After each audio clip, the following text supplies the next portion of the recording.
ديت شخصيتي القديمة اريد اعرفكم على فكرة. ان والله لو دي جبتوا شخصيتي هناك القديمة. تظهروا على البتاع دوت كنتوا كسبانين، لكن انا مش عايزه اظهر على البتاع.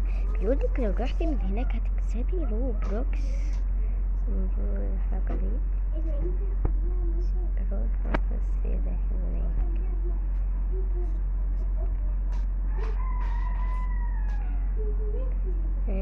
وبعديها ثم نروح نعمل خدعة كده. اوبا خير الحمد لله. يا رب بقى اكسب حتة المرات. اوه خير عدتها. دي حتة صعبة جدا بالنت ولا بنت عدتها اصلا. ده هما الاتنين فواحة بس دي اسهل، لكن التانية اصعب الصراحة. اوكي هي دي خسرت فيها برضو. احنا نركز نركز نركز يعني اصلا جبت كده بتابع كام عشان احاول اذكر. يلا يلا يلا يلا يلا يلا يلا يلا الله يلا يلا يس يس. البيت بتاع كده دي في بتاع بتنام بس انا بس اول ما عملت ايه ده هو قاعد ازاي؟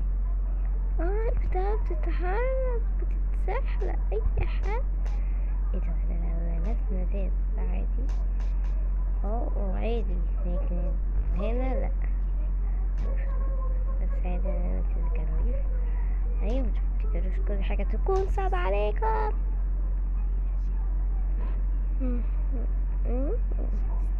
استخدام الأشياء دي صعبة جدا يا أصدقائي، وزي ما انتم شايفين بحاول يعني على قد ما أقدر.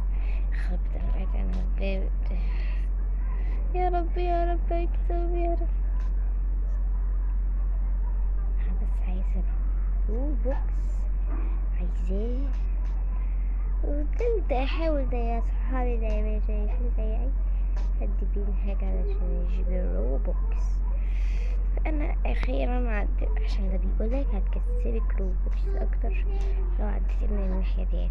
لو عديتي من الناحية دي هيكسبك 5 روبوكس، لو عديتي من الناحية اللي أنا عديتها ديت هيكسبك 20 روبوكس، يعني هزودهالك 15 روبوكس زيادة.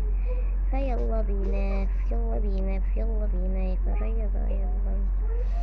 لازم نقرأ كل الكلمة دي وبعد ما نوصل هيقول لنا انتوا كسبتوا روبوكس